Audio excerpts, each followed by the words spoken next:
Kak, boleh tahu namanya siapa? Halo Dek, perkenalkan nama saya Valeria Misi Anggrini. Saya kelas A5 PBI semester 6. Oke Kak, jadi saya mau bertanya tentang terkait bagaimana persiapan diri Kakak secara mental dan fisik untuk PPL dan KKN tahun ini.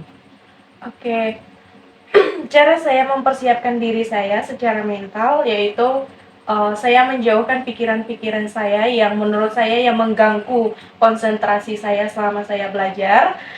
Terutama pada semester ini ya lumayan berat ya.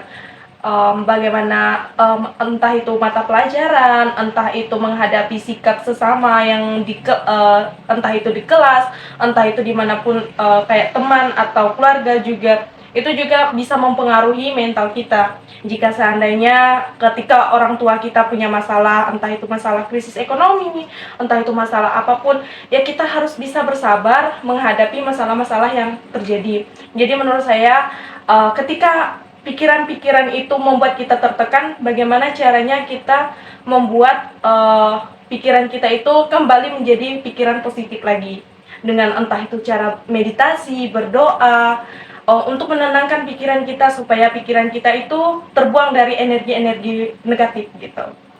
Terus secara fisik hal yang saya lakukan yaitu untuk menjaga kesehatan kan. Biasanya saya dari kos biasanya ke kampus itu saya menggunakan jalan kaki. Jadi itu salah satu metode untuk olahraga gitu kan, untuk menyehatkan secara fisiknya saya. Biar nantinya tidak kaku atau gimana gitu ya Kak. Benar sekali. Selanjutnya nih Kak, bagaimana Kakak memastikan bahwa Kakak siap untuk menghadapi tantangan di lapangan? Oke. Menurut saya sudah cukup siap ya untuk menghadapi tantangan di lapangan nantinya. Karena menurut saya selama saya udah semester 4 waktu itu, saya sudah dipercayakan untuk magang. Udah magang ke sekolah selama 4 bulan, yaitu mengikuti kampus mengajar yang di SDN Karya Baru, di mana di sana saya ditempatkan di kampung. Selama 4 bulan saya mengajar di sana bersama teman-teman rekan-rekan saya. Di situ saya belajar bagaimana cara menghadapi situasi, entah itu dengan teman, entah itu dengan guru, dengan masyarakat, dengan anak-anak yang di sekolah di situ. Nah, saya belajar dari situ untuk menyiapkan diri saya di lapangan kayak gitu. Dan semester 5 dan 6 ini juga kita masih diberi kesempatan untuk magang lagi PLP 1. Waktu itu saya juga ngambil di TK Batalion.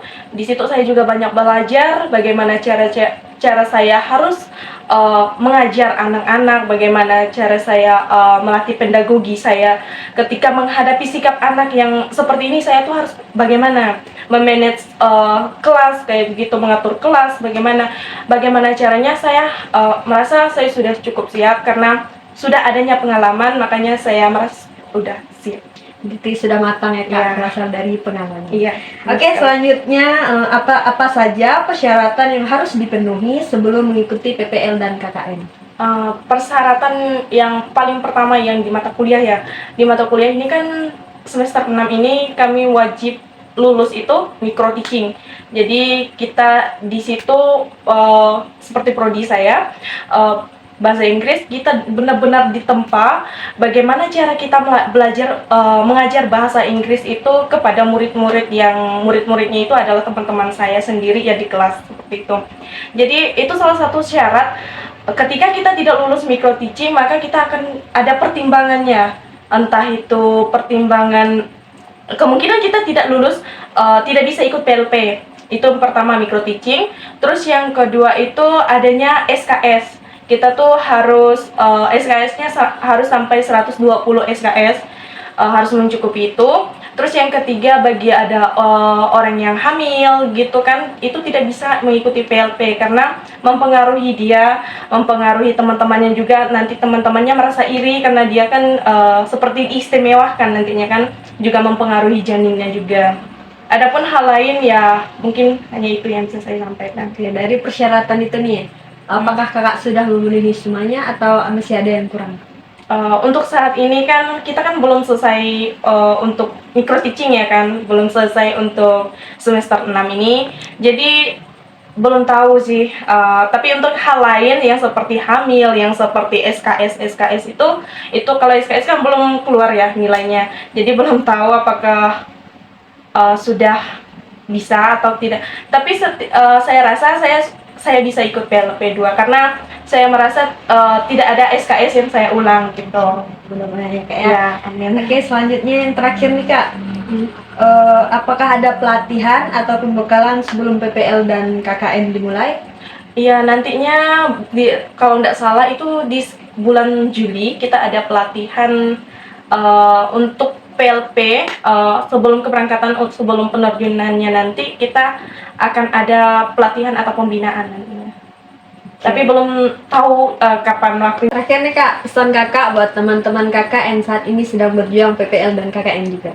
Oke, pesan saya untuk teman-teman PPL semester ini, tetap semangat, kuliah sampai selesai, bahagiakan kedua orang tua, dan semoga kita yang PPL tahun ini bisa lulus di tahun 2025.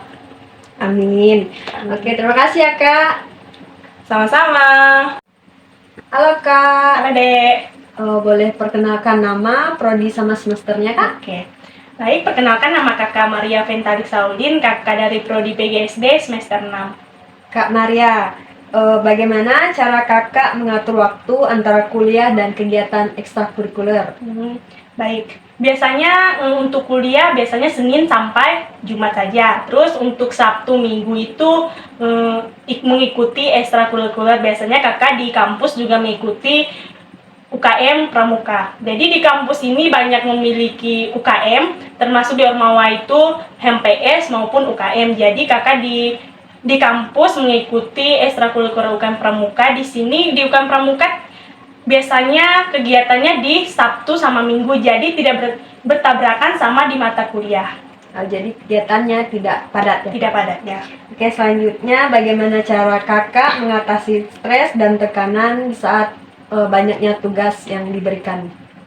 Untuk tugas pastinya banyak ya Dek untuk dikasih dosen. Tergantung kita cara mengolah biar tidak stresnya bagaimana. Misalnya saat kita belajar kita perlu menghidupkan musik kah, tergantung cara kita sih untuk metode untuk belajar itu bagaimana biar menyenangkan, biar tidak stres gitu. Gitu, jadi dibawa santai aja. Iya, bawa santai aja. Pertanyaan selanjutnya nih, seberapa penting sih pendidikan menurut Kakak? Pendidikan bagi kakak sangat penting ya, di mana ia bukan hanya untuk memberi pengetahuan dan keterampilan yang diperlukan untuk karir, tetapi juga membentuk cara berpikir, memperluas wawasan dan membuka peluang baru dalam hidup. Untuk mendapatkan pekerjaan juga butuh pendidikan gitu kan. Oke Kak, pesan Kakak nih untuk para mahasiswa yang saat ini sedang berjuang dalam perkuliahan ataupun pendidikan.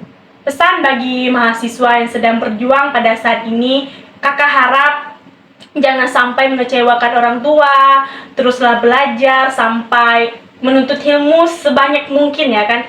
Tentunya bisa membahagiakan kedua orang tua kita dan karir kita ke depannya lebih baik. Oke, terima kasih ya Kak untuk Ya, sama-sama Dek. jawabannya. Ya.